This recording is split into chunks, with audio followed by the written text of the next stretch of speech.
Alors bonjour monsieur, bonjour, excellent dimanche à vous qui nous regardez à travers le Cameroun et partout ailleurs dans le monde sur les plateformes digitales de Cam10 Télévision. On revient sur l'essentiel de l'actualité au Cameroun cette semaine avec deux sujets majeurs qui vous sont présentés par les tabloïds en kiosque depuis lundi. On ouvre avec le premier, il s'agit de Cameroun Tribune qui revient sur le staff des Lions indomptables du Cameroun, le titre « On veut la CAN ».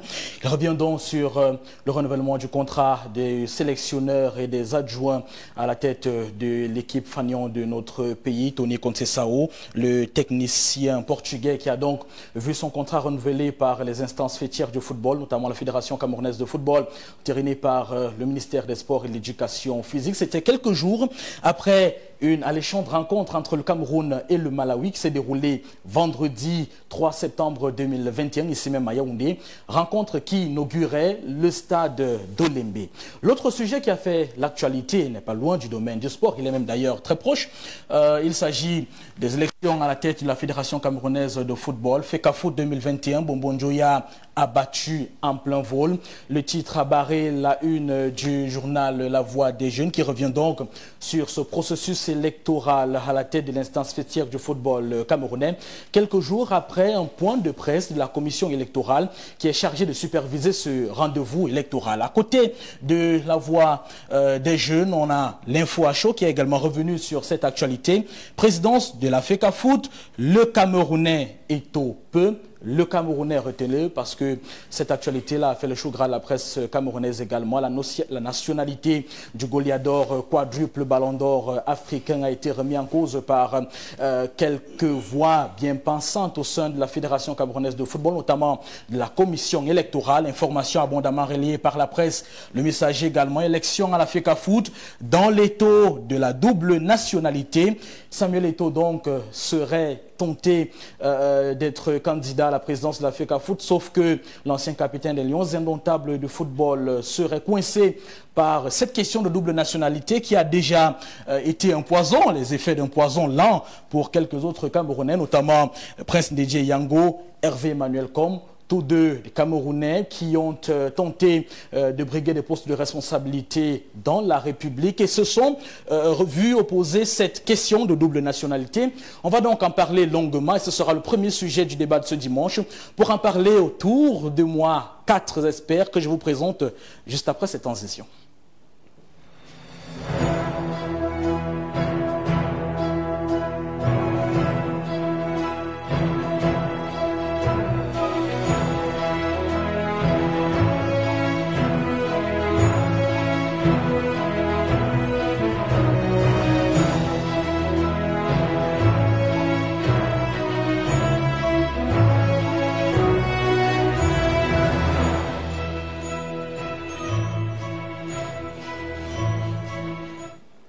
Je vous le disais à l'instant, ce sont 4 personnalités avec lesquelles nous allons échanger sur cette thématique. D'abord, celle de la double nationalité. Qui est camerounais ou sont-ils toujours camerounais? Ensuite, la préparation des Lions indomptables à la Coupe d'Afrique des Nations Total Énergie Cameroun 2021 à la lumière de la rencontre Cameroun-Malawi qui s'est déroulée il y a 2 jours exactement dans notre pays, qui sévère également de match inaugural du complexe sportif d'Olembe. Le premier d'entre eux, c'est Fabien Bobo, que vous connaissez déjà certainement sur les antennes de Cam10 Télévision, habitué de nos plateaux. Merci monsieur d'être présent ce matin.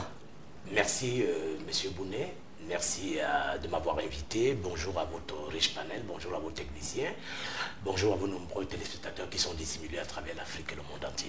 Juste à côté de lui, il y a Franck Ghislain Ngongene. C'est également un visage que vous connaissez certainement pour vous qui suivez l'actualité sportive dans notre pays. Il est spécialiste en marketing du sport. Avec lui, on aura des informations précises sur le branding du complexe sportif d'Olembe qui a valu plusieurs milliards de francs CFA aux contribuables camerounais, dont l'entrée en scène prête pose problème. Franck Ghislain, bonjour. Bonjour. Merci d'être sur le plateau de Cam10. Merci également à vous. C'est ma première fois sur ce plateau et c'est avec beaucoup de plaisir que je partage ce plateau avec ce riche et valeureux panel. C'est la preuve que le Cameroun a beaucoup de ressources et ça fait vraiment plaisir. Pour des questions de droit, notamment, de sport, bien sûr, puisque lui, il est à la lisière des questions juridiques et des questions de sport. Son nom, Fidèle Castro Elembe. Bonjour, monsieur. Bienvenue sur notre plateau. Bonjour Monsieur Désiré Boumet, bonjour également aux nombreux téléspectateurs de CAM10, bonjour à votre très riche panel. C'est toujours un bonheur et un plaisir de venir construire le football camerounais. La dernière personnalité qui ferme ce panel, c'est bien M. Jean-Baptiste Atemengue. Il est responsable, il est homme politique, cadre au sein du Rassemblement démocratique du peuple camerounais, maire de la commune d'Ongoumou. Monsieur le maire, merci de nous faire l'amitié de votre présence sur ce plateau. Merci pour l'invitation et je salue vos téléspectateurs aussi, à qui je souhaite bon dimanche.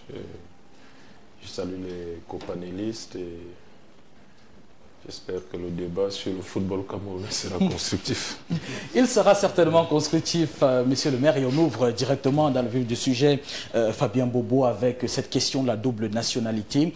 Le sujet a été évoqué il y a quelques jours maintenant par les membres de la commission électorale chargée de conduire les élections à la tête de la Fédération camerounaise de football.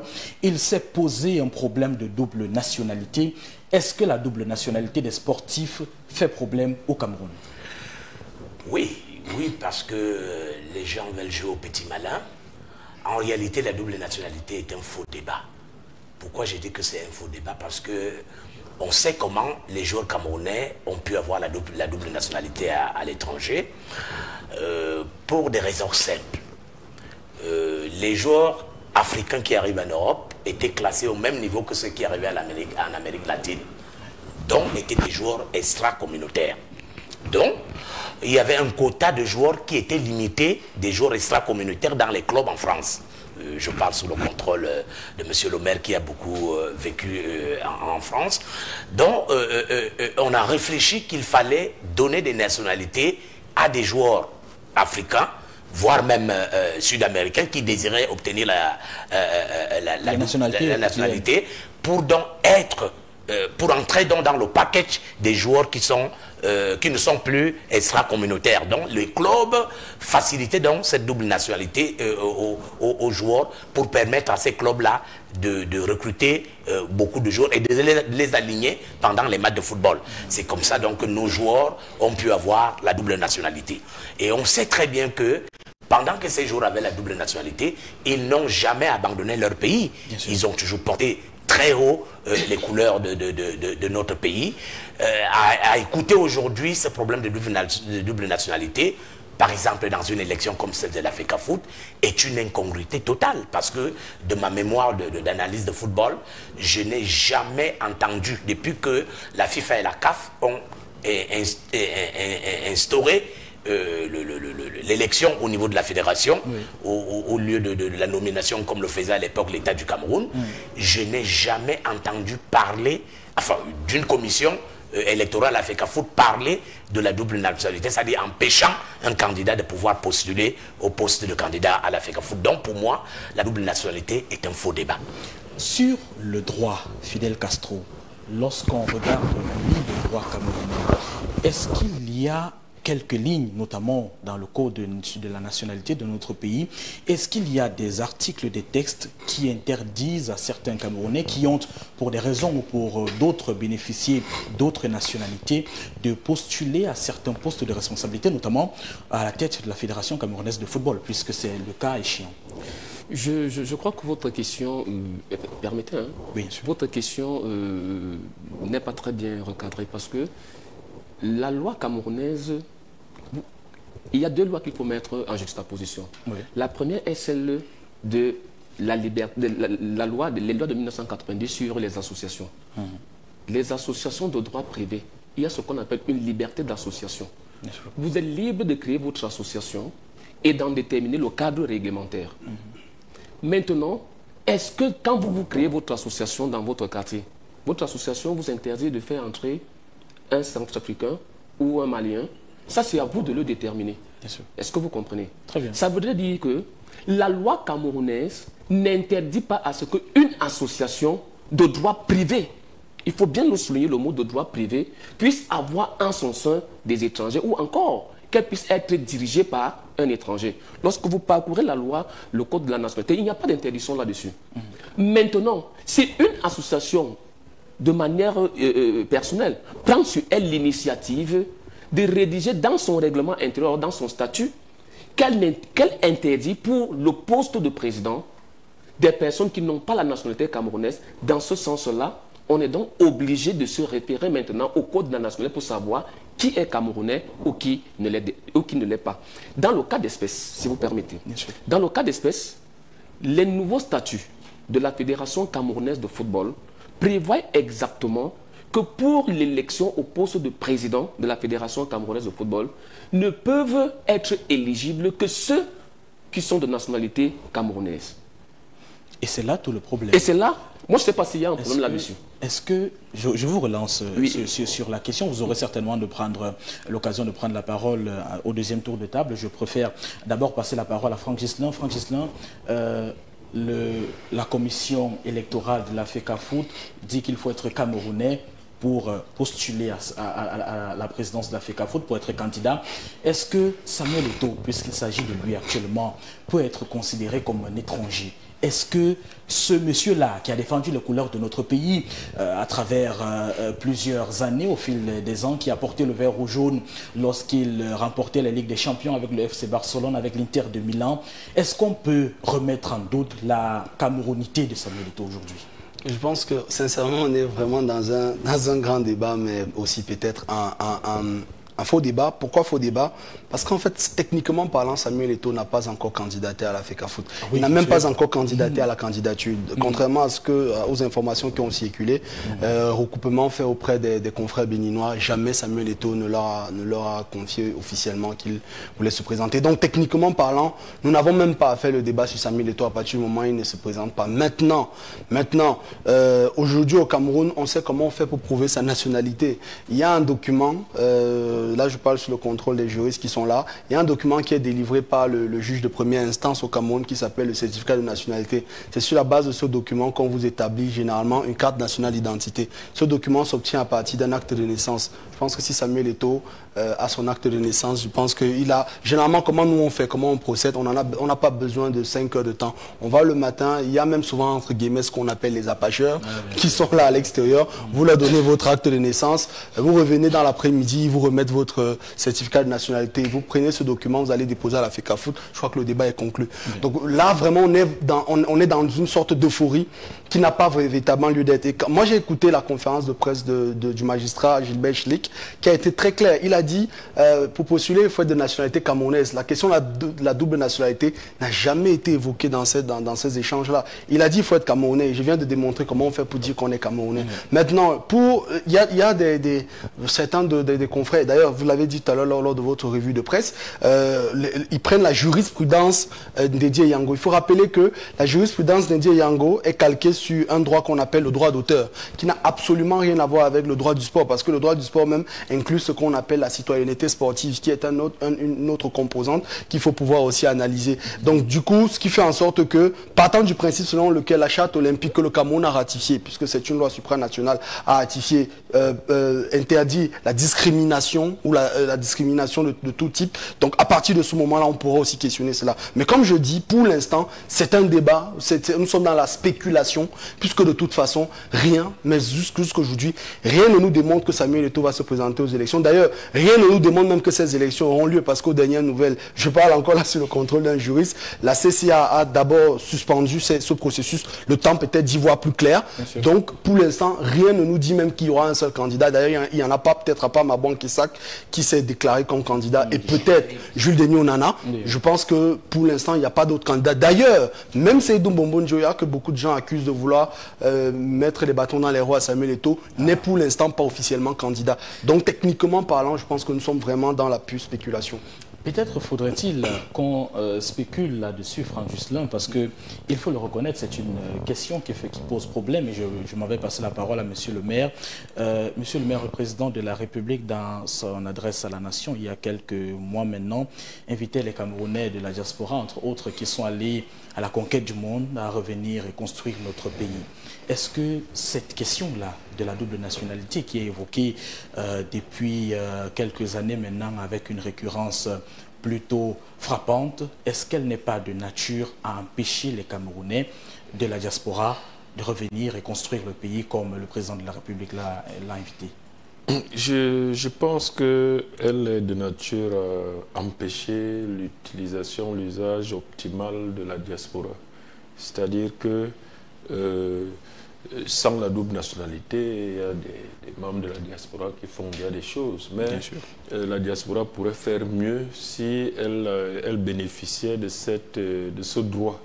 De ce droit à garder la nationalité d'origine camerounaise. Pourquoi? Parce que justement, dans chaque État, il y a une discrimination par rapport à cette double nationalité. Quand on veut engager un certain nombre d'activités, il y a beaucoup d'activités qu'on ne peut pas faire dans un État si on n'a pas la nationalité de cet État.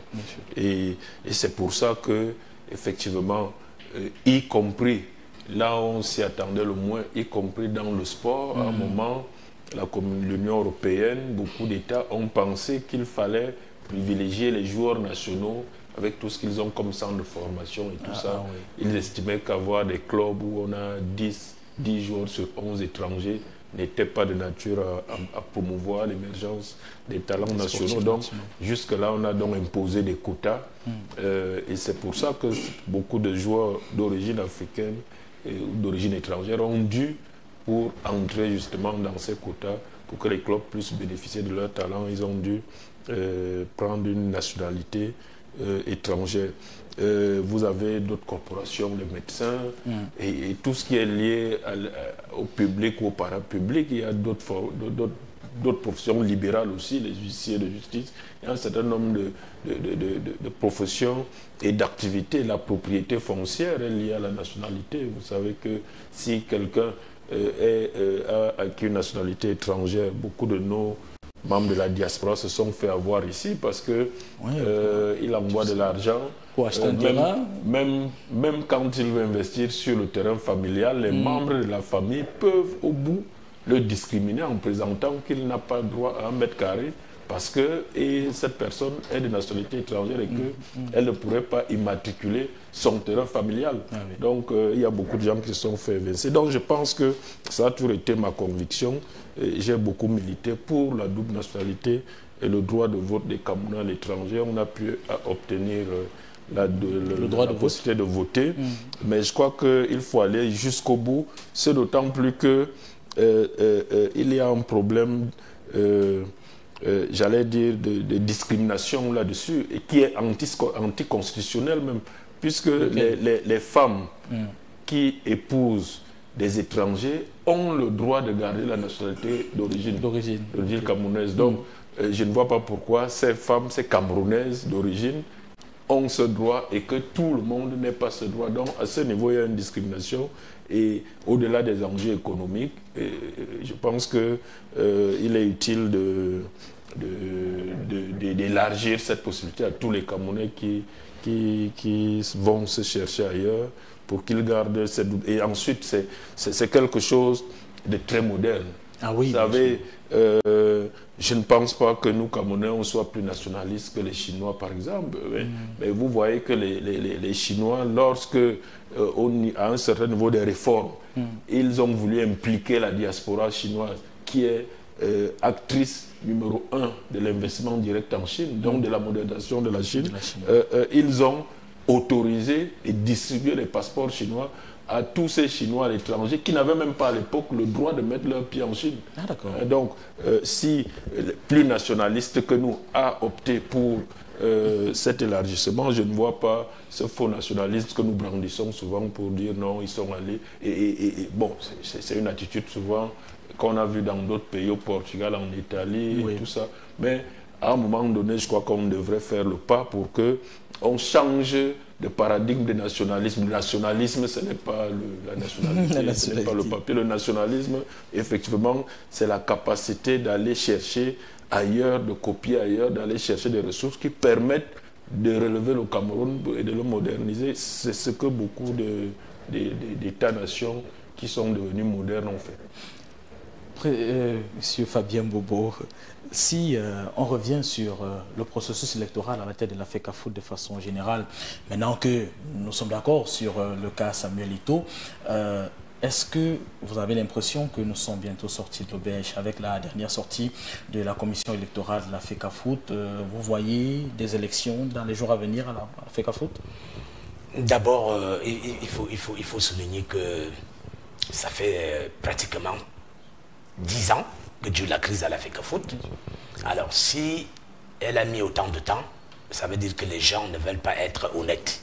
D'accord. Pour la simple raison que lorsqu'on crée une association, les règles de l'association régissent les relations entre les membres de l'association. Bien sûr. C'est comme la loi. Quand un État met les lois en place, c'est pour régler les relations entre les citoyens. Donc, à partir du moment où les gens pensent qu'ils peuvent violer les textes pour s'approprier la Fédération camerounaise de football, vous voyez très bien qu'à chaque fois qu'un président est élu, eh bien, son élection est annulée. Pourquoi? Parce que c'est un... les gens passent le temps à violer les textes de l'association. Et vous savez très bien que pour régler ce problème de la fédération, il y a une seule question à poser. Laquelle? Que disaient les textes? Dès que vous posez cette question, on fait parler les textes et tout le monde prend sa place. Mais les gens biaisent cette question et continuent à s'aventurer. Quand vous me posez la question de savoir s'il y aura une élection, moi je vous dis qu'il y ait élection, qu'il n'y ait pas élection, ce processus électoral est faux. Pourquoi il est faux? Voyez-vous, l'Assemblée de 2009 est l'Assemblée légale et légitime à la FECAFOOT. Je parle sous le contrôle du juriste. Pourquoi? C'est la dernière assemblée qui a élu M. Yahya Mohamed. Oui. En 2013. L'élection de M. Yahya Mohamed a été annulée par les organes internes de la FECAFOOT. On est donc revenu à l'assemblée de 2009. C'est celle-là qui a élu M. Tombi Aroko, qui vient après Yahya Mohamed. Son élection a été annulée. On revient à l'assemblée de 2009. C'est cette assemblée qui a élu M. Sédou Mbombo Njoya. Et son élection en janvier a été annulée. On revient à l'assemblée de 2009. Alors, par quelle alchimie on se retrouve aujourd'hui dans ce processus électoral dont vous faites allusion avec l'assemblée de 2018? Vous voyez très bien qu'il y a un problème. Et c'est pour cela que, Juscelin le disait tout à l'heure, la CCA étant saisie par l'un des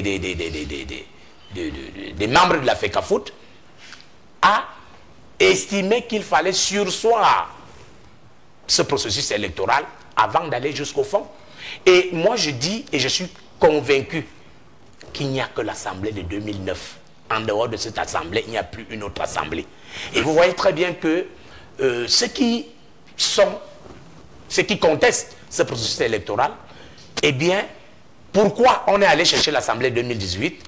Parce que l'Assemblée de 2009 n'est pas avec ceux qui sont à la FECAFOOT à l'heure actuelle. Et vous savez que l'Assemblée de 2009 est l'instance suprême de la fédération. C'est elle qui prend les grandes décisions de la fédération. C'est elle qui met en place le comité exécutif de la fédération. C'est comme, comment dirais-je, dans les entreprises, le PCA avec ses membres, le conseil d'administration. Donc, comment contourner un conseil d'administration et prétendre rester directeur dans une entreprise? C'est ça qui se passe à la fédération. Donc, ils ont contourné l'Assemblée 2009 pour aller chercher l'Assemblée 2018 qui n'a rien à voir avec le processus. Je vous ai donné le processus d'élection à la FECAFOOT par cette Assemblée 2009. Et il faut rappeler ici que le professeur Owen, à l'époque où il était président de la normalisation, a voulu lui aussi contourner cette Assemblée de 2009 et tout ce qu'il a pu faire a été annulé au TAS en 2015. Il était obligé de revenir vers l'Assemblée de 2009 pour pouvoir faire élire M. Tombi Aroko. Donc, pour moi, ce processus électoral est faux. Et je suis convaincu que s'il y a élection demain à la FECAFOOT, elle sera aussi annulée. Elle sera annulée sur la base de ce que je venais de démontrer, qu'il n'y a que l'Assemblée de 2009 qui est légitime et légale à la Fédération camerounaise de football. Et c'est pour cela que vous avez vu tout à l'heure, quand Castro disait que les textes actuels de la Fédération disent que tu ne peux pas postuler si tu as la double nationalité. Non, c'est l'Assemblée de 2009 qui est légitime. Et dans les textes de 2012, il n'est nulle part inscrit dedans qu'il y a un problème de double nationalité. Et c'est les textes de 2012 qui sont en vigueur à la fédération, parce que votés par l'Assemblée de 2009. Fidel Castro, est-ce que les textes à présent, actuellement en vigueur à la Fédération camerounaise de football, sont de nature à permettre une sortie d'auberge d'ici l'organisation de la Coupe d'Afrique des Nations en janvier prochain? Permettez d'abord que je puisse revenir sur deux choses qui ont été dites. Je suis un peu gêné par ce débat au Cameroun, parce que je pense qu'au Cameroun, soit on ne veut pas comprendre, soit c'est qu'on fait de la mauvaise foi, parce que les deux vont de pair. Vous voyez, cette histoire depuis l'élection, à des moments on se trompe, on prend une jurisprudence, on veut la coller à une autre jurisprudence. Mais sauf que les gens oublient qu'il y a une évolution. Et je le dis toujours, d'ailleurs, je suis en train de commettre un ouvrage là-dessus sur les revirements du tribunal arbitral du sport, si je peux appeler ça ainsi. Parce que lorsque la décision du 15 janvier est sortie, j'étais sur un plateau avec certains dirigeants, je leur ai dit que cette décision porte en elle-même les gènes de la destruction du football camerounais. Parce qu'il faut dire aux Camerounais que lorsqu'on parle d'arbitrage, l'arbitrage, le juge statue en droit, en équité et également en fonction de l'intérêt recherché par les parties. Ça veut dire que lorsque vous prenez une décision en matière d'arbitrage, si vous vous focalisez uniquement sur le droit, vous allez vous perdre. Parce que le juge arbitre ne statue pas uniquement en droit. Il statue en équité qui n'a rien à voir avec les règles de droit et selon l'intérêt recherché par les parties. Donc maintenant, quand vous prenez cette décision-là, vous vous rendez compte que en elle-même, c'est la décision qui n'a pas arrangé le football camerounais. Pourquoi je le dis? Parce que quand vous prenez comment cette décision a été construite, si l'équipe actuelle est là, c'est bien parce que c'est la décision-là qui a permis que l'équipe actuelle soit là. C'est pour ça que cette équipe soit là. Et lorsque vous prenez tout ce qui a suivi depuis que cette décision est sortie, vous allez vous rendre compte que, je l'avais dit en son temps, que tous ceux qui vont penser que ce que la FIFA va dire n'est pas considérable, ils vont se tromper. Parce que la décision, c'est cette décision qui permet à la FIFA de venir faire ce que la FIFA est en train de faire. Par voie de conséquence, parce que le problème que pose cette décision, lorsque la décision vous dit les organes actuels, vous devez savoir que le premier organe d'une fédération, c'est d'abord son assemblée générale. Est-ce qu'on se comprend? Bien sûr. Maintenant donc, quand la décision dit les organes actuels, en disant les organes actuels, il y a eu interprétation. De quel organe actuel s'agit-il? C'est pour ça que vous voyez le comité exécutif dirigé par M. Seydou Mondoya est toujours présent. Vous voyez que c'est pour ça qu'ils utilisent maintenant l'Assemblée générale de 2018. Encore que lorsque l'Assemblée générale de 2009 a siégé, parce que ce n'est pas la première fois qu'elle siège, elle a siégé une première fois et a mis en place un comité provisoire dirigé par le sénateur Albert Bida. Et l'une des premières décisions que ce comité a fait, c'est qu'ils ont envoyé une lettre au tribunal arbitral de sport pour dire au tribunal qu'à partir d'aujourd'hui, les seuls interlocuteurs de la fédération sont nous et ils ont commis, pour le cas d'espèce, un conseil. Qu'est-ce que le TAS a fait? Le TAS s'est référé à la FIFA pour lui demander, mais attention, j'ai rendu une décision, maintenant j'ai deux correspondances devant moi. Laquelle est valable? Laquelle est valable? Parce que j'ai deux fédérations. Ouais. Quelle est la fédération que vous avez choisie? La FIFA a répondu au TAS en lui disant que selon la décision que toi-même tu as rendue, moi je n'ai pas trouvé d'objection. Et qu'est-ce que le TAS a fait? Le TAS a directement répondu en leur disant que maintenant au parti camerounais, qu'à partir d'aujourd'hui, la seule entité à parler au nom de la fédération, c'est également le comité exécutif, notamment le conseil dirigé par Maître Rigosi. À partir de ce moment, même dans la dernière sentence du TAS, qui date de la dernière sentence dans l'affaire LFPC, le juge l'a clairement dit. Le juge a dit que jusqu'à présent, les organes actuels, ce sont ceux qui sont actuellement à la Fédération camerounaise de football. Moi, je pense que c'est un faux débat de dire que est-ce que c'est l'Assemblée générale de 2009 pour mettre entre parenthèses l'Assemblée générale de 2009. Et lorsque j'ai pris la peine de lire cette décision du 15 janvier, vous allez vous rendre compte que le juge ne s'est pas appuyé sur le point de droit. Non, parce qu'en matière de droit, il ne pouvait pas le faire. Ni d'une jurisprudence, mais le juge est allé rechercher au niveau de l'intérêt recherché par les partis. Maintenant, je vous le dis toujours, un processus électoral, quand on dit qu'il a été suspendu, il n'a pas été suspendu selon la décision rendue par la Chambre de conciliation et d'arbitrage. Non pas pour la qualité de l'Assemblée générale, mais parce que le contestataire qui est bel évidemment Mabouan Kessa a estimé qu'il y avait des clubs fictifs, notamment au niveau de ce qu'on appelle la liste électorale. Oui. Dans le fichier électoral, il a contesté le fichier électoral. C'est pour ça que la CCA a dit, en attendant qu'il y ait un fichier électoral bien nettoyé, ça veut dire ici qu'on demande de refaire le fichier électoral qui n'a absolument rien à voir avec l'Assemblée générale de 2009. Fabien, quelques minutes. Je voulais poser la question aux juristes, parce que moi je ne suis pas juriste, mais je sais que le droit c'est également le bon sens. Bien sûr. Alors, lorsque la FIFA suspend une fédération, ce n'est pas l'Assemblée générale qui est suspendue, c'est le comité exécutif qui est suspendu, puisque l'Assemblée générale reste toujours en place, parce qu'elle est souveraine. C'est elle qui doit adopter les nouveaux textes lorsque la Fédération internationale, la FIFA, met en place un comité de normalisation ou un comité provisoire de gestion. L'Assemblée reste toujours en place. Elle est souveraine. Et ces décisions ne sont pas attaquables. Moi, je ne suis pas juriste, mais je fonctionne avec le bon sens. Je voulais compléter ce que disait tout à l'heure Bobo Fabien. Alors, on parlait tout à l'heure des organes, on a cité les organes de la fédération, mais on n'a pas cité les organes de la FIFA. C'est très important parce que vous allez comprendre quel est le rôle que jouent ces organes. Le premier organe de la FIFA, c'est le Congrès, 211 membres. Le deuxième organe, c'est le Conseil, et puis il y a le comité d'urgence. Vous allez vous rendre compte que chaque fois qu'il y a eu une question de mettre un comité exécutif intérimaire, la question a toujours été réglée par ces trois organes. Soit le Congrès, soit le Conseil, soit alors le comité d'urgence. D'ailleurs, le dernier comité de normalisation, Maître Api, a été mis sur pied par le comité d'urgence de la FIFA. Ce sont des organes que je peux considérer comme étant des organes qui statuent pour l'organisation. Mais dans le cas d'espèce, celui qu'évoque tout à l'heure Fidel Castro, c'est la secrétaire générale qui n'est même pas nommée, qui n'est même pas votée, qui n'est même pas élue, qui est une employée, de la FIFA, qui a écrit pour dire voici ce que la FIFA pense. Avant elle, d'abord, il y a un directeur qui est aujourd'hui secrétaire général de la CAF qui a écrit. Or, les instances habilitées à cela ne connaissent pas M. Mosengo en tant que directeur, ne connaissent pas Mme Fatma Samoura en tant que secrétaire, puisqu'elle n'est pas élue.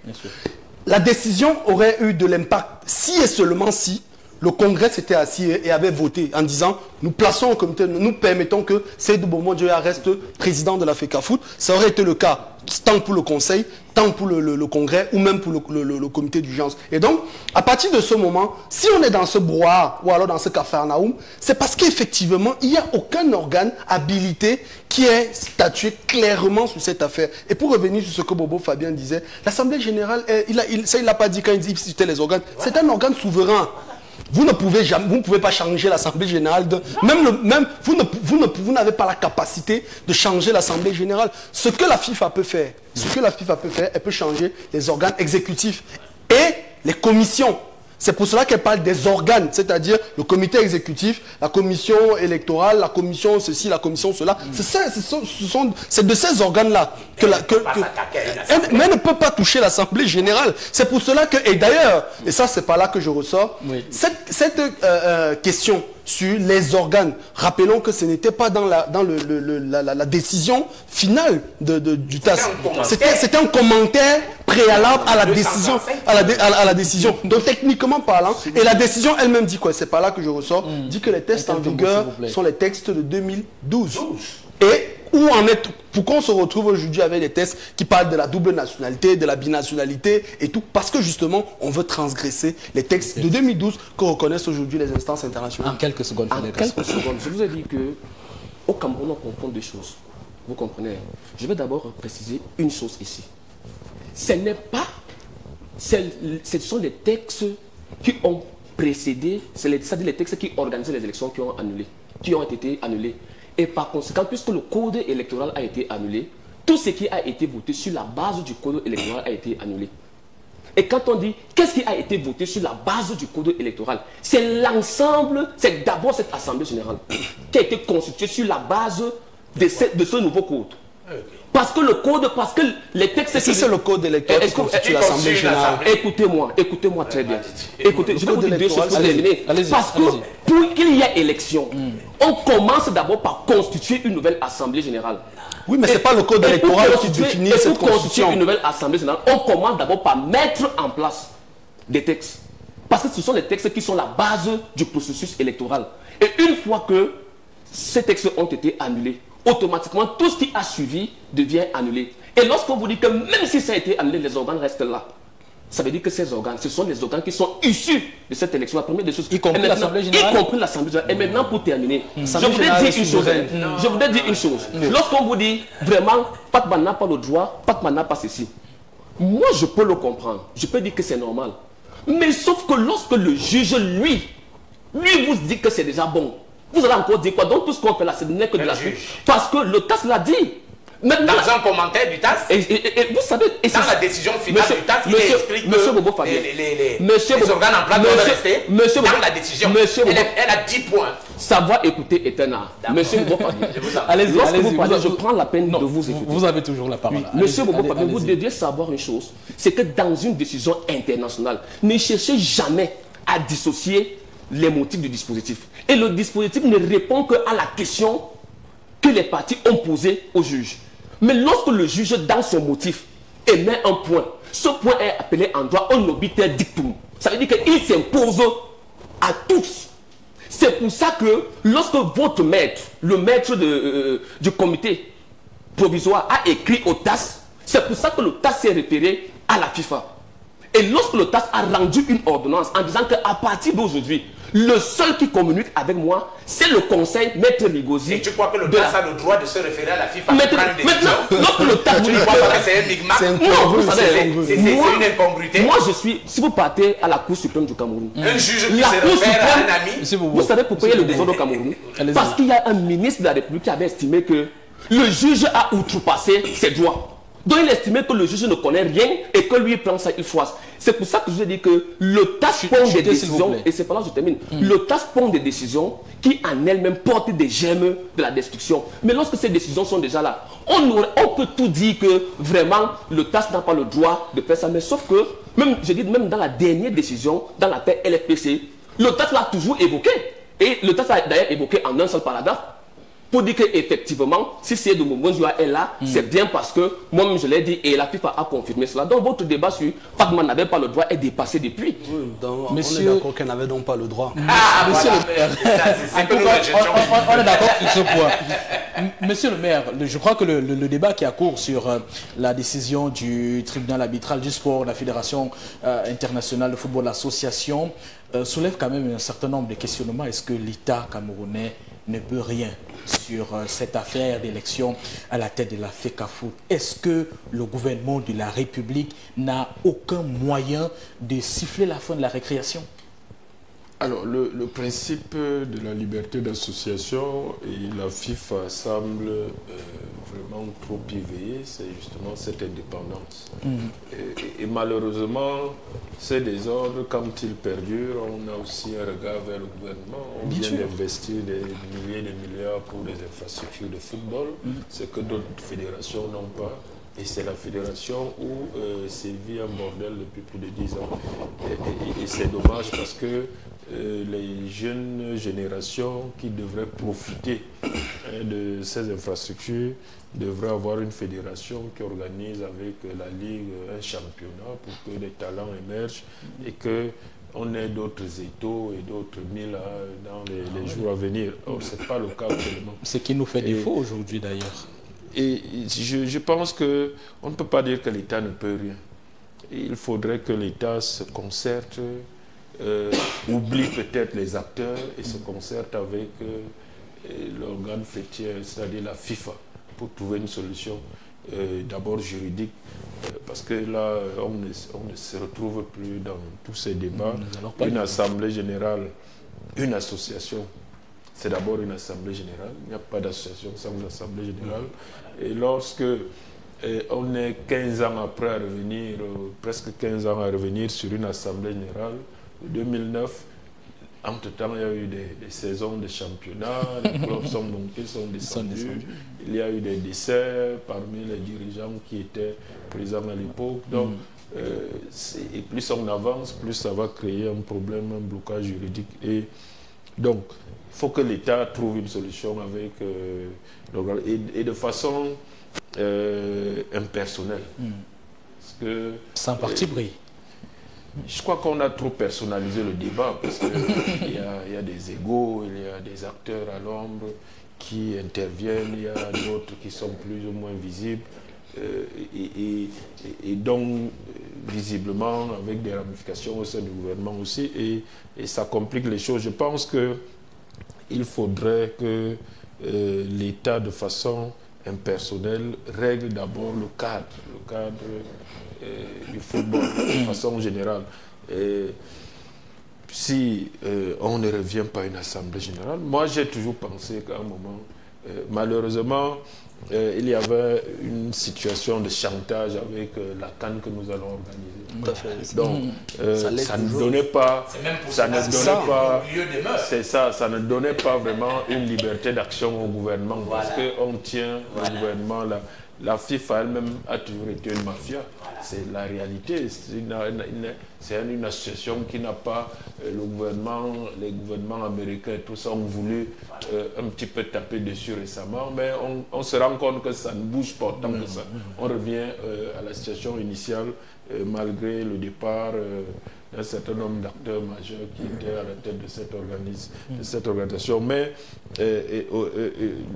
dès que la CAN sera organisée, je pense que le gouvernement aura plus de marge de manœuvre pour trouver une solution qui peut, même si on n'a pas, juridiquement, on n'a pas une solution immédiate, qui peut passer par une dissolution pure et simple et une reconstruction sur la base d'une assemblée générale réelle avec des acteurs vivants, réels, présents et qu'on reparte à zéro. Or, cette solution radicale, on ne peut pas la préconiser alors que nous sommes en train de préparer à 2 mois de la CAN. Donc je pense que dès que la CAN sera passée, sera organisée, on pourra peut-être, avec vraiment une volonté politique, régler ce problème définitivement.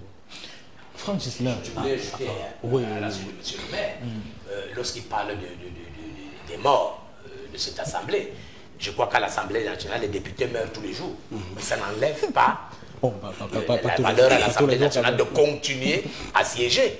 Donc ce n'est pas certains morts qui empêchent à l'Assemblée de 2009 d'avoir sa légitimité et sa légalité. Ce que je voulais ajouter. Franck Ghislain, quel pourrait être l'impact de cet imbroglio autour de la Fédération camerounaise de football sur la Coupe d'Afrique des Nations dont parle monsieur le maire que nous accueillons seulement en janvier, dans quelques jours là? Est-ce que le tohu-bohu là n'est pas de nature à discréditer un peu le football camerounais malgré les infrastructures sportives futuristes dont le chef de l'État a bien voulu doter la jeunesse camerounaise? Bon, moi je dirais que ça a déjà un impact, si on parle de plus de 10 ans. Ce n'est pas aujourd'hui que le football camerounais sera sali. Je crois qu'il est assez sale comme ça. C'est près d'une décennie de saleté de Capharnaüm.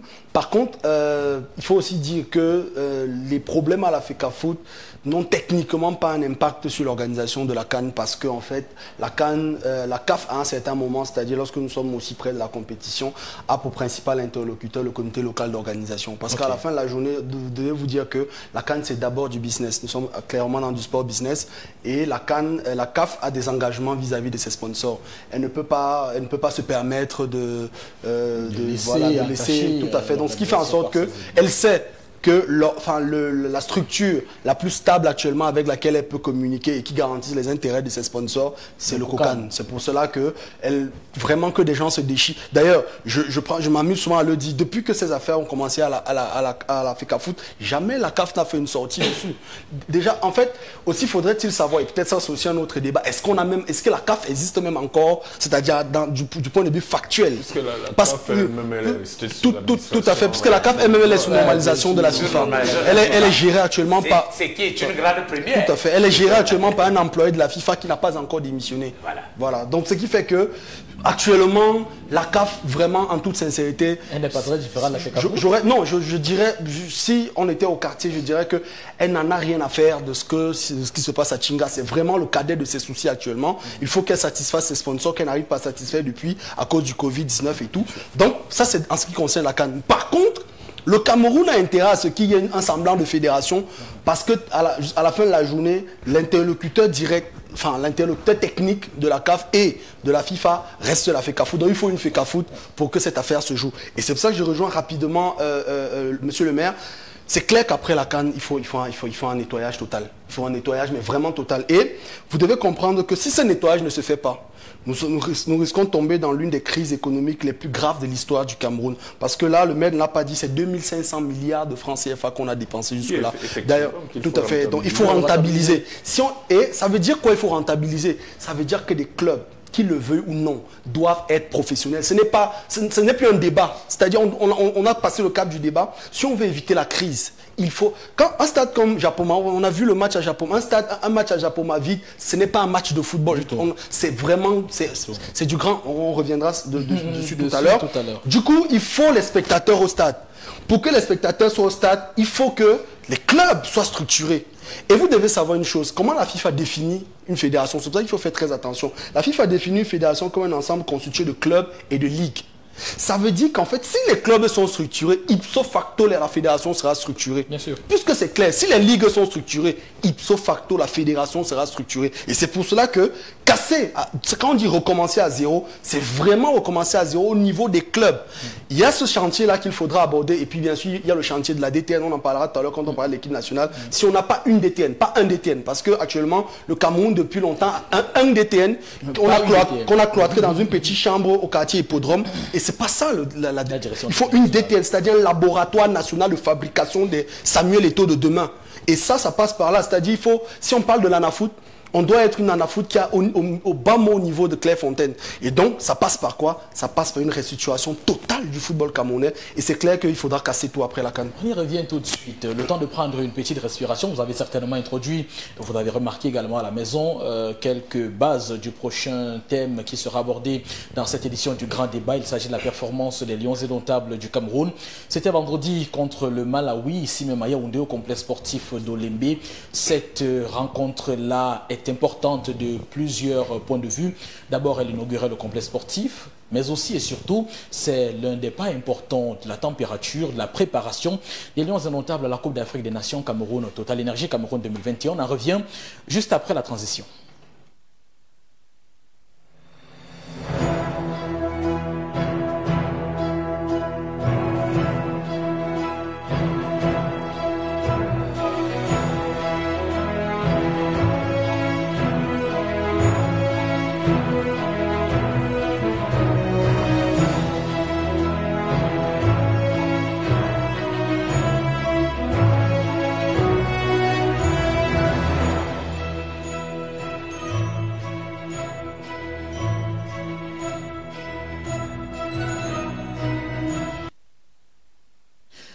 Les Lions indomptables du Cameroun ont donc été de la partie vendredi dernier. C'était devant le Malawi, ici au complexe sportif d'Olembe, Fabien Bobo. C'était une rencontre attendue d'abord du point de vue sportif, mais aussi et surtout événementiel, parce que cela marquait l'inauguration du complexe sportif d'Olembe.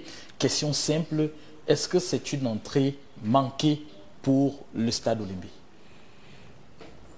Ça dépend, hein, dans quel... Du point de vue de l'événement, est-ce que un stade comme celui-là, qui a quand même cristallisé l'attention de notre pays pendant pratiquement une décennie, plusieurs milliards de francs CFA ont été enterrés là-bas dans le bon sens du terme, est-ce qu'aujourd'hui la présentation des fleurs de ces milliards qui ont été enterrés n'a pas été un peu hypothéquée par d'abord les mesures barrières évoquées par la Confédération africaine de football, la FIFA également, mais aussi par cette question de la présence de la presse privée? Est-ce que le stade d'Olembe n'est pas mal rentré dans l'histoire? Non, il faut déjà dire que, enfin, je peux me tromper personnellement, mais je crois qu'on ne peut pas parler d'une inauguration. On parle plutôt d'un test. Une entrée en service. C'est un matest qu'on a essayé de faire à Olembe, parce qu'en réalité, quand vous voulez inaugurer un stade, je crois qu'il faut prendre le temps de choisir même la qualité de l'adversaire avec... Fabien Bobo, ouais. C'est un premier match officiel du stade d'Olembe. Oui, mais moi je parlerai des tests, pas d'inauguration. Le stade n'est pas fini. On n'inaugure pas quelque chose qui est encore en chantier. Ok. Donc pour moi, je parle d'un mat-test. C'est un mat-test. Il fallait voir si le stade a des capacités sur le plan, comment dirais-je, sur le plan technique, de pouvoir abriter un match de football. Texte réussi? Oui, puisque le match s'est joué. dans des meilleures conditions. J'ai vu par exemple l'inauguration d'un stade en Côte d'Ivoire, le stade de Limbe, dont la pelouse était impraticable ce jour-là. Le stade qui va accueillir la oui, qui va accueillir, oui, voilà. Mais le gazon, c'était impraticable. Mais on a vu le stade de Limbe, ça n'a rien à voir, la pelouse n'a rien à voir avec... enfin, n'a rien à envier à un stade de France, ou je ne sais pas moi, l'un des meilleurs stades d'Europe à l'heure actuelle. Donc c'est un test réussi pour moi. On revient, on vous redonne la parole pour décrypter la performance des Lions sédentaires. Mais d'abord, je prends l'avis de Francis Lan sur la question.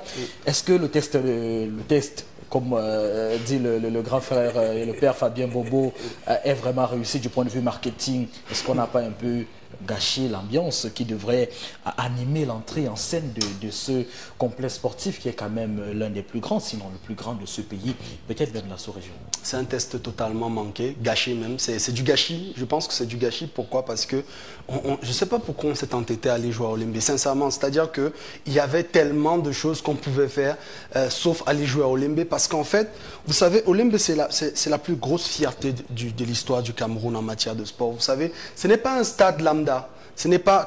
tout à l'heure, quand Bobo Fabien parlait des BIMPE, on a testé les BIMPE avec un match de championnat local. C'est-à-dire que, effectivement, et ça je le reconnais, la FECAFOOT plusieurs fois a demandé au ministère la possibilité de jouer certains matchs du championnat là-bas pour effectivement tester la pelouse et tester un certain nombre d'éléments. Malheureusement, ils ont toujours reçu une fin de non-recevoir. Parce que le ministère se disait, on va tester avec les Lions. On ne peut pas tester un match avec les Lions. Ça a été la plus grosse erreur. Et du coup, nous ne mentons pas, nous sommes tous des Camerounais, on adore ce pays. Ce n'était pas le waouh auquel on s'attendait. On parle quand même du plus grand stade d'Afrique centrale et peut-être l'un des plus grands d'Afrique francophone. Ce n'était pas le waouh auquel on s'attendait. Et maintenant, après, la pelouse, il n'y a rien à dire. Ça, honnêtement, je crois qu'en termes de pelouse, jusqu'à maintenant, personne ne s'est jamais plaint de la qualité des pelouses du Cameroun. Et même, attention, même les pelouses des stades annexes, les 36 stades qu'on a au Cameroun, jamais on a eu un problème de pelouse. Ça, vraiment, bravo. Mais s'il faut parler en termes de stade, il faut comprendre qu'un stade, c'est d'abord un spectacle. Quand un match, c'est d'abord un spectacle sportif. C'est un spectacle. On n'a pas... Quand vous ne pouvez pas créer le spectacle sportif, vous avez vu par exemple la finale du 100 mètres dernièrement aux Jeux Olympiques. Vous voyez tout ce qu'il y a autour de cette finale. C'est une compétition qui se joue pendant 10 secondes. 10 secondes. Mais on s'arrange à ce que ces 10 secondes soient les 10 secondes les plus mémorables de votre vie.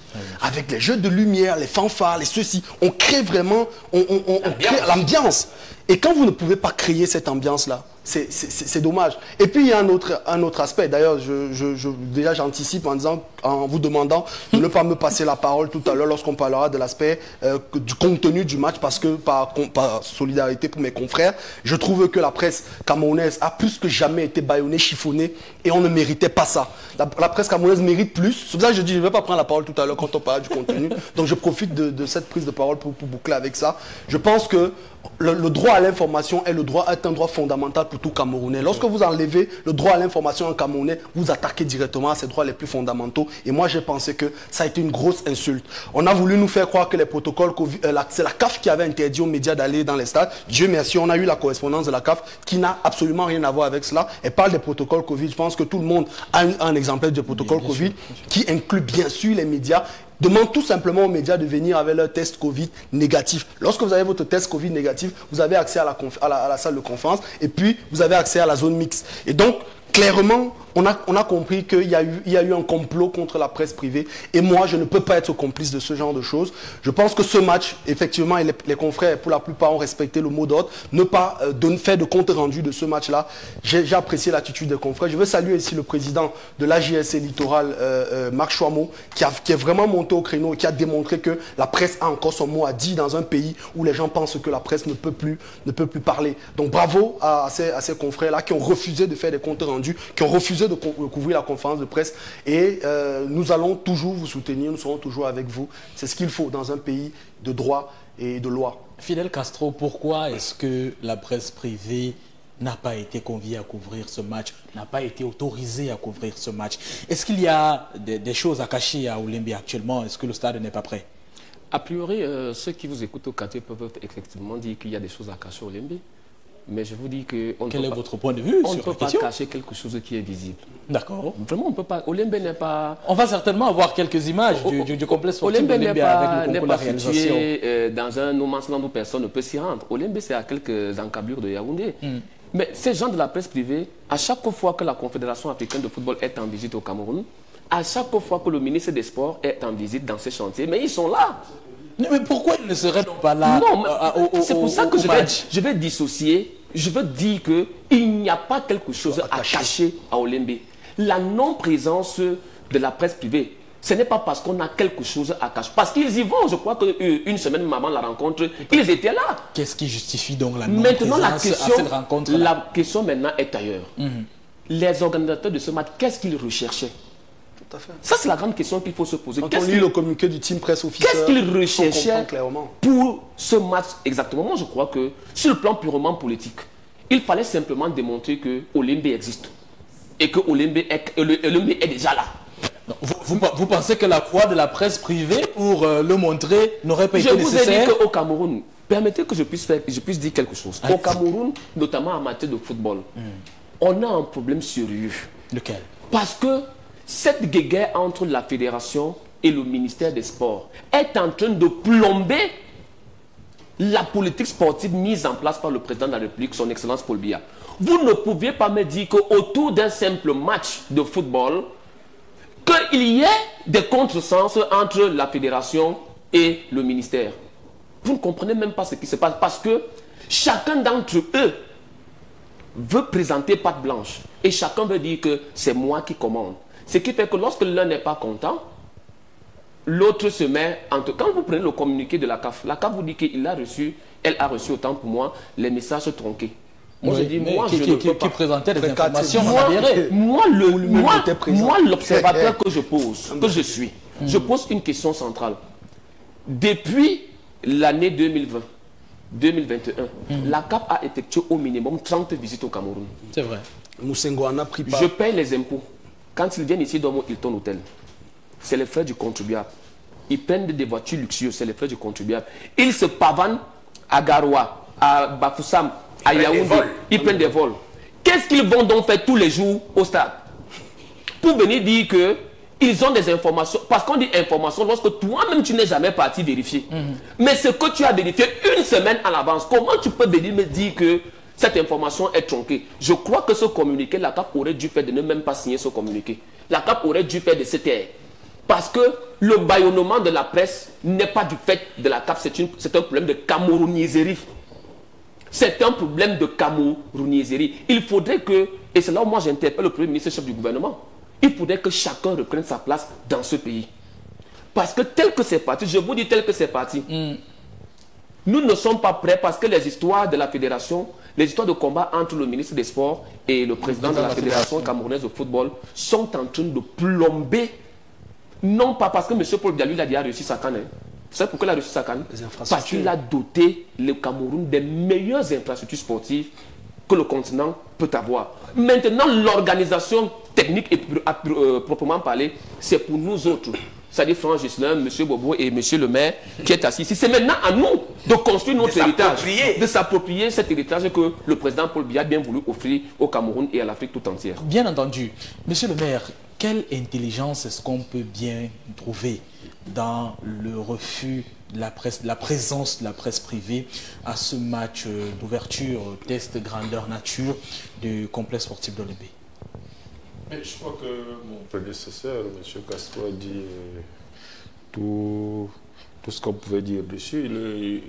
Je vois tous les jours la presse privée accompagner justement et la CAF et le gouvernement et la fédération visiter sur les chantiers, tous ces multiples chantiers. Donc je n'arrive pas à expliquer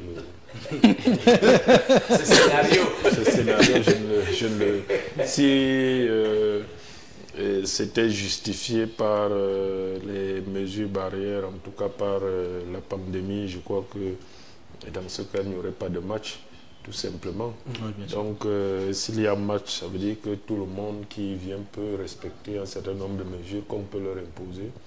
Donc, je ne justifie pas, je n'ai pas à présent obtenu les explications ni une piste d'explication de ces refus de la présence de la presse privée. Je crois que c'est peut-être un malentendu, une erreur, parce que très souvent il y a disons des entendements ou des orientations idéologiques par moment qui ne sont pas adaptées à la situation. Le match était un match relativement facile pour l'équipe nationale. Le Malawi, ce n'est pas l'Égypte, ni la Côte d'Ivoire, ni l'Algérie. Donc, pour ce qui est des infrastructures, je sais que tout est presque prêt, il manque quelques retouches. Au niveau justement des médias, la CRTV a pu retransmettre par plusieurs canaux le match. Donc voilà, donc je crois que tout est prêt pour ça, mais on va attendre les explications plus précises. Espérons qu'elles arrivent, ces explications, monsieur le maire, et on va tout de suite embrayer sur...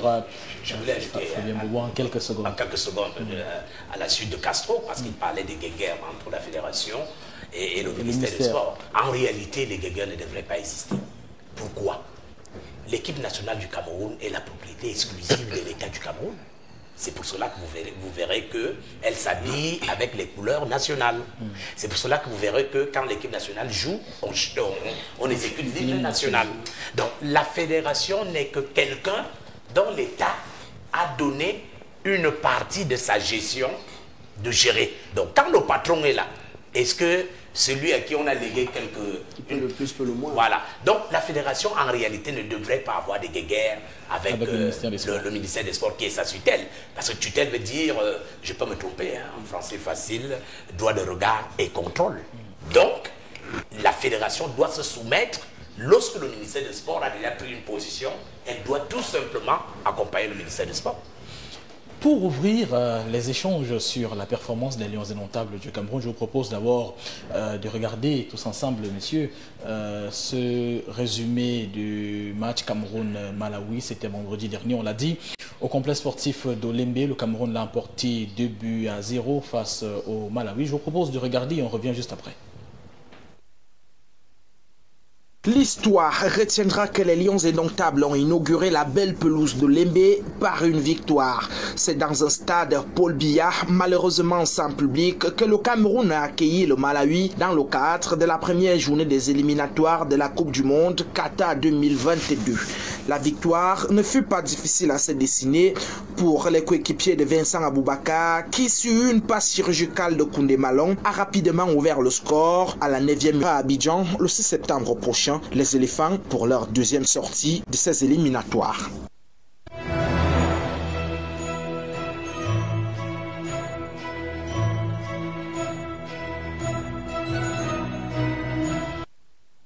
Franck Ghislain, 2-0 contre le Malawi, on peut s'en réjouir. Je vous ai dit, je vais passer la parole à mon voisin. Je ne vais pas intervenir sur ce match, je vous l'ai dit, ce n'est pas solidarité pour mes confrères. On peut le comprendre. Donc, je vais leur revenir à Fidel Castro.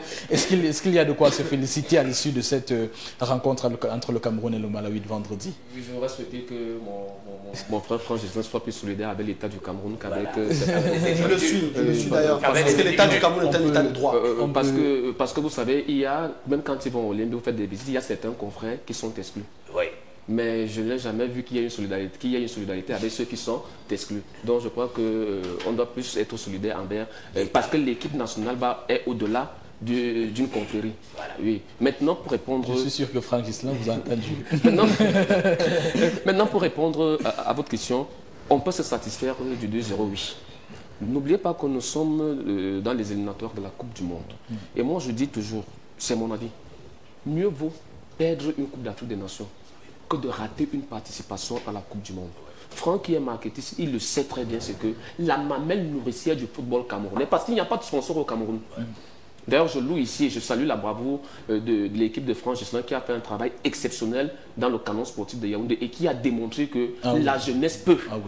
Et que quand on fait confiance à la jeunesse, on va avoir de bons résultats. Je félicite également M. le maire parce que j'ai fait un tour en Goumou et je vous dis que le travail qu'il est en train de faire est un travail exceptionnel. C'est dire que ceux qui disaient que les jeunes ne peuvent rien alors il y a des jeunes qui sont capables d'apporter beaucoup de choses ici d'ailleurs. Alors, nous sommes, parce que la Coupe du Monde rapporte sensiblement, aujourd'hui c'est dans les 8 milliards de francs CFA.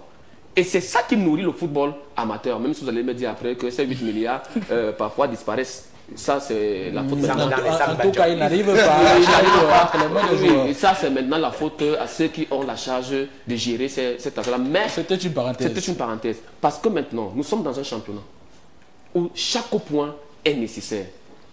Et pourquoi moi je suis plus satisfait? Je suis plus satisfait parce que les précédentes éliminations du Cameroun, ce n'est pas contre les grandes équipes. C'est toujours contre les nations, je mets ça entre guillemets, dites petites. Si vous prenez l'élimination de 2006, vous allez vous rendre compte que ce n'est pas contre l'Égypte que le Cameroun a perdu sa qualification, ni contre la Côte d'Ivoire. On l'a perdu contre le Soudan en faisant des matchs nuls bizarres où personne n'a compris quoi que ce soit. Conséquence des courses, parce que nous sommes capables d'aller battre la Côte d'Ivoire à Abidjan. Nous sommes capables de battre l'Égypte à Yaoundé. Nous sommes capables, Fabien. Mais on l'a déjà fait dans le passé. Oui. On a battu la Côte d'Ivoire. Avec l'équipe actuelle que vous avez vue vendredi? Non, ce n'est pas un problème d'équipe actuelle, c'est un problème d'état d'esprit. C'est-à-dire que l'équipe du Cameroun est une équipe de référence mondiale. D'accord. C'est-à-dire que, je parle sous le contrôle de M. le maire, il a longtemps vécu en Europe. Les deux nations africaines qui sont respectées par les Occidentaux, enfin par le monde entier, en Afrique, c'est le Cameroun et le Nigeria. Parce que c'est les deux nations qui ont obtenu des grands résultats sur le plan international. C'est-à-dire les Jeux Olympiques. On ne les gagne pas sans battre deux pays sud-américains. Vous pouvez avoir, enfin, je ne peux pas parler de malchance, vous pouvez avoir ce tirage bizarre qui vous donne le Brésil en demi-finale en 96, aux États-Unis, le Nigeria, et l'Argentine en finale. Vous avez vu le Cameroun, le Chili, qui a eu d'abord le Brésil en quart de finale. Battre le Brésil à 9 contre 11, s'il vous plaît, parce qu'il faut préciser cela. Et c'est au cours de ce match que la notion du but en or avait été retirée par la FIFA, parce que quand les bookmakers ont parié, on ne voyait pas le Cameroun battre le Brésil, mais battre le Brésil à 9 contre 11 sur un terrain, c'était quelque chose d'extraordinaire. Vous avez donc, après le quart de finale, vous avez le Chili, des Zamorano en demi-finale. Vous avez l'Espagne de Xavi, de Puyol, de José Mari et bien d'autres grands joueurs espagnols. Et l'Espagne était donc l'équipe qui prenait l'ampleur en Europe parce qu'ils avaient gagné l'Euro, ils avaient gagné, et ainsi de suite. Donc pour dire quoi? Pour dire que le Cameroun est une équipe de référence. C'est nous, Camerounais, qui réduisons cette équipe à la moindre expression qu'elle est devenue aujourd'hui. Je voulais... Donc c'était pour dire que maintenant, quand vous prenez notre groupe, vous voyez que le Cameroun a déjà un point, nous avions 3 points. Ce qui nous permet déjà de mieux faire les calculs que la Côte d'Ivoire. Parce que qui a la pression maintenant? Je vais vous dire, ce n'est pas le Cameroun qui a la pression. C'est la Côte d'Ivoire qui est maintenant sous pression. Parce qu'il suffit d'un faux pas pour la Côte d'Ivoire, elle est éliminée totalement. Et je vous dis, et c'est là où tout se joue, parce que sur le plan, la Côte d'Ivoire a un problème, tout comme mes amis sénégalais, même s'ils ne vont pas beaucoup l'apprécier, ils ont un problème psychologique. C'est des gens qui, au plan mental, ont beaucoup de difficultés. Par contre, l'équipe du Cameroun, quand vous posez la question, vous vous souvenez juste après, je crois, 2014-2016, quand on a balayé la génération de Samuel Eto'o et consorts sont partis, vous connaissez qui a battu la Côte d'Ivoire, c'est Yaoundé. Mais c'est l'Indien Clinton qui venait à peine d'avoir 2 ou 3 sélections avec l'équipe nationale, qui ont humilié la Côte d'Ivoire 4-1 et pas n'importe quelle Côte d'Ivoire. Avec les Yaya Touré, les Okora, tous étaient présents, mais c'est les Biberons qui ont... Les Fabrice Ondoa était, je crois, c'était sa 2e sélection. Après le passage contre le Congo, qui était sa première sélection, c'était son 2e match ici à Yaoundé. Ils ont fait une performance stratosphérique. Donc ne dites pas l'équipe actuelle, moi je pense qu'elle est meilleure que celle de 2017, parce qu'aujourd'hui, elle a des garçons qui sont déjà pétris d'expérience, qui ont déjà un certain vécu dans cette équipe. Maintenant, ce que je demande, c'est, je ne sais pas comment cette équipe a voyagé, mais on aurait pu faire comme on a fait en 2006, accompagner cette équipe des gens capables. Je ne sais pas ce que vous Fabien fait ici. Parce que je ne sais pas ce que parce que c'est des gens. J'espère que dans cette délégation, on a fait la même chose. On a amené les Roger Mila, les François Romambic et consorts, parce que c'est ça qui galvanise le plan psychologique de cette équipe nationale-là. On va revenir à la rencontre entre le Cameroun et la Côte d'Ivoire, mais d'abord on décrypte la rencontre Cameroun-Malawi 4-2-4 proposé par Tony Conceição en début de rencontre. C'est un schéma tactique auquel on n'est pas toujours habitué. Monsieur le maire, vous y connaissez en football. Est-ce que vous avez l'impression que le schéma tactique proposé par Tony Conceição est de nature à permettre à notre équipe de se hisser au sommet, de rester au sommet sommet actuel des nations de football en Afrique? Bon, comme je l'ai dit au début de l'émission, je pense que c'était un match relativement facile. À domicile et contre le Malawi, ça permettait de rôder, d'expérimenter un peu la nouvelle configuration, en tout cas les nouveaux éléments composant cette équipe. Je pense personnellement que le football n'est pas comme la politique. La politique n'a pas de retraite. Le sport a besoin de beaucoup d'énergie et je me méfie toujours des équipes camerounaises surtout où on a l'impression que les anciens sont un peu plus nombreux que les jeunes qui ont beaucoup plus de jus encore. Ce match était relativement facile. J'espère qu'avec des équipes plus costaudes, ils vont pouvoir résister. Ils vont pouvoir résister parce que Aboubakar, Basogo, ce sont quand même des gens qui ont... L'expédition de 2017. Oui, ça fait un moment qu'ils sont là. Il faudrait les utiliser, mais de façon relativement limitée. Il faut rajeunir au maximum l'équipe pour qu'elle puisse, à côté de quelques hommes expérimentés, résister. Jouer 90 minutes, parce que le risque de ce type d'équipe, c'est que ce soit des équipes de 45 minutes. Ah ouais. Vous avez vu même avec le Malawi, ça a déroulé un bon jeu. Mais face à une équipe plus costaud, la deuxième mi-temps peut connaître des retournements si les joueurs n'ont pas assez de jus. Et je crois que c'est le problème que notre équipe a cumulé jusqu'à écarter définitivement des acteurs majeurs du passé comme Rigobertson et tout, mais à un moment donné, le muscle, les pieds ne répondent plus. Il faut savoir se séparer d'eux et rajeunir. Et c'est pour ça que, bon, on verra, mais je crois il faut faire confiance aux jeunes joueurs plus qu'aux anciens. Il peut y avoir 2 ou 3 anciens joueurs, mais je me dis que pour la CAN, il faut donner la chance à des jeunes joueurs. Fabien Bobo, vous êtes technicien de cette affaire. Est-ce que, tenez compte de ça, les choix qu'il a opérés au milieu de terrain, la préférence de Koundé Malong à Franck Zambo-Anguissa pour débuter la rencontre, par exemple, vous avez l'impression que c'était des choix intelligents? En attaque également, commencer avec 4 attaquants au détriment du 4-3-3 qui est la formation, on a envie de dire, habituelle de l'équipe du Cameroun. C'était un bon pari? Vous savez, il est souvent difficile de critiquer un autre entraîneur.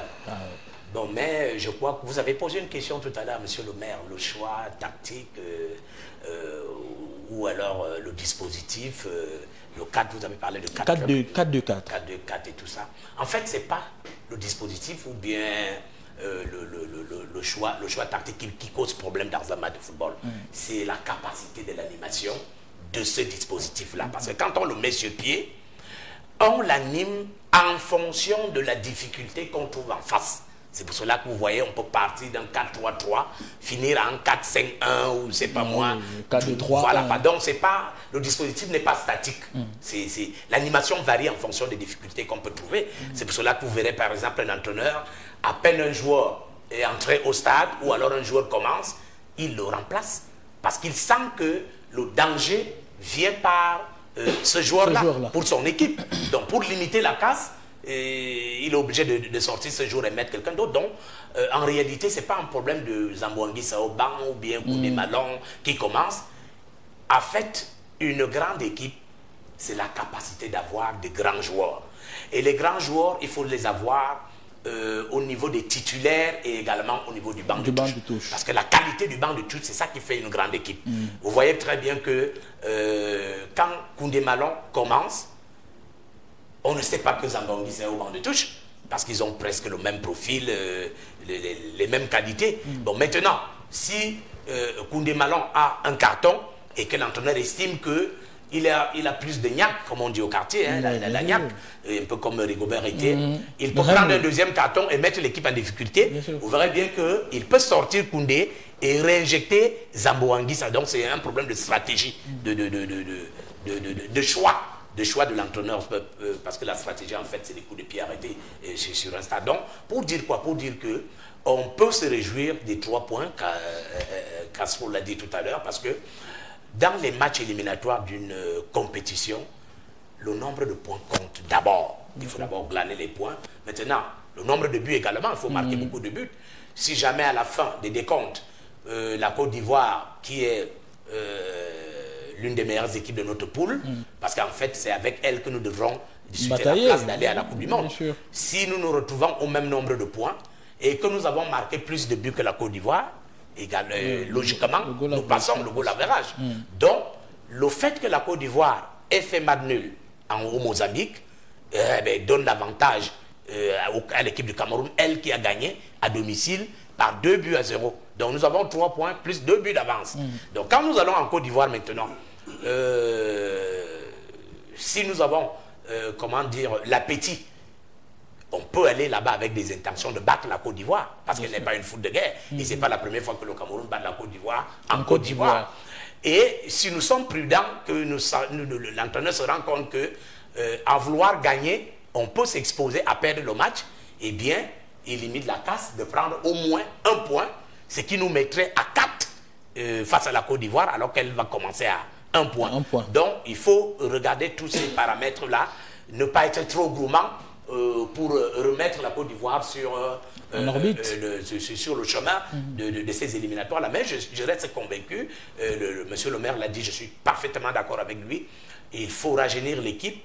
Il faut également continuer à prospecter pour détecter des talents, parce qu'il y a encore des Camerounais qui sont à l'étranger, qui sont prêts à venir jouer avec cette équipe. Non, c'est pas un problème. Moi, c'est un faux débat. Ça, c'est un faux débat. Maintenant, jouer, on ne les chasse pas. C'est la présidence de la fédération. La fédération va les chasser. Donc, maintenant, la qualité de la gestion de l'équipe peut être questionnée. C'est-à-dire que comment on fait pour appeler les joueurs. Moi, j'ai vu, par exemple, l'entraîneur Conseil Sao sélectionner Assomo, la révélation du chat, Assomo, et on met à côté de son nom qu'il a un club à l'étranger. Mais la deuxième liste, la liste définitive, on met encore Assomo, mais plutôt de Fortuna. Vous voyez que ça cause, ça pose un problème. Ça pose un problème. Donc il faut avoir de la rigueur au niveau des choix des joueurs, parce que le seul critère de sélection dans une équipe, c'est la performance en club. Et vous avez vu dans cette équipe, il y a des joueurs qui venaient de changer de club, n'ont même pas encore commencé à jouer dans le nouveau club, sont appelés à l'équipe nationale. Je trouve ça un peu léger. Et là, j'attire l'attention des dirigeants, parce que au Cameroun, on a un discours où on dit souvent, monsieur l'entraîneur, vous avez les mains libres. Il n'y a aucun entraîneur au monde qui a les mains libres.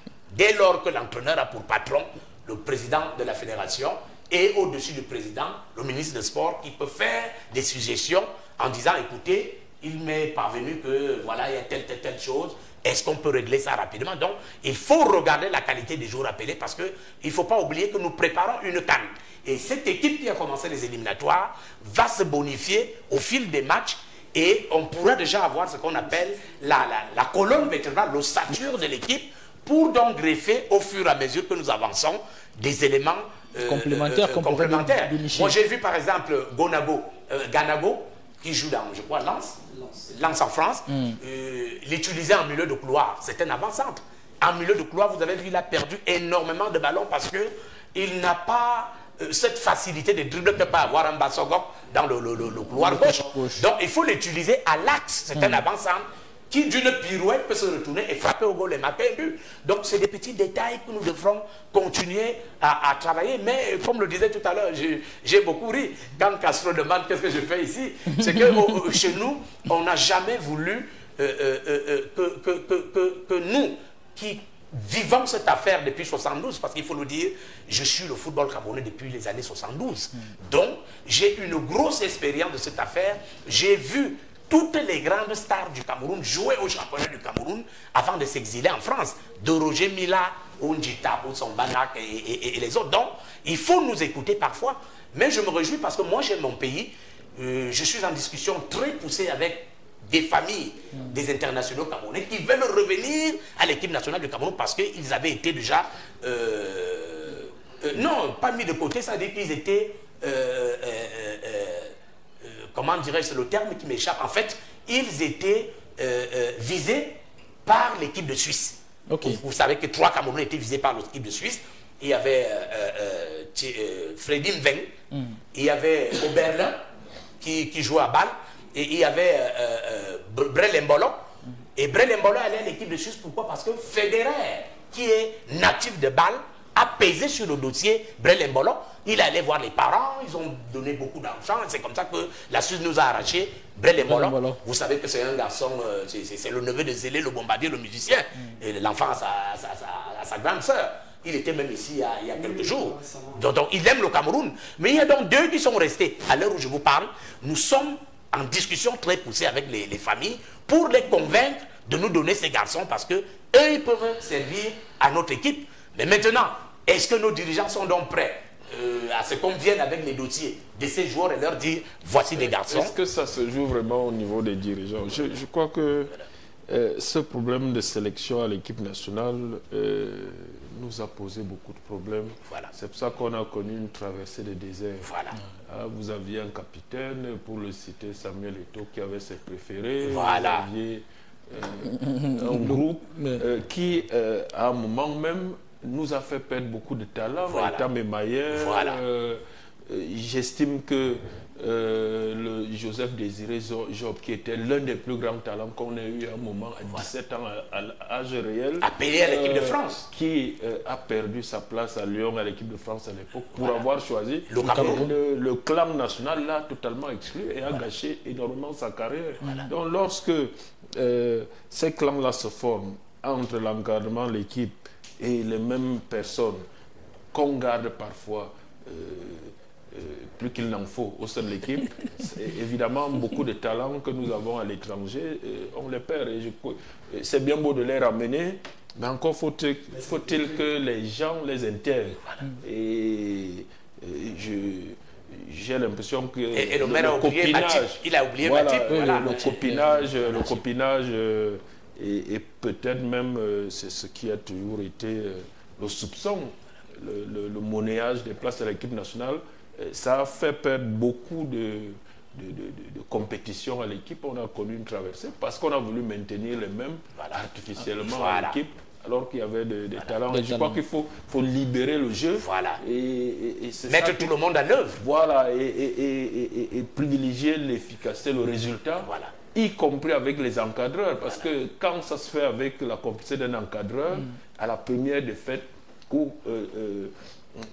quand il sait qu'on va rompre son contrat, il sait que c'est sa tête qui est en jeu, il ne va pas céder à cette pression. Et je crois que ça peut nous permettre d'évoluer. C'est pour ça que je parlais de rajeunissement tout à l'heure, parce qu'il faut que l'équipe respire, qu'il y ait des talents qui sont disponibles au lieu de prendre des risques. Parce qu'on peut toujours gagner avec l'esprit, parce que c'est ça qui a souvent tué l'équipe nationale.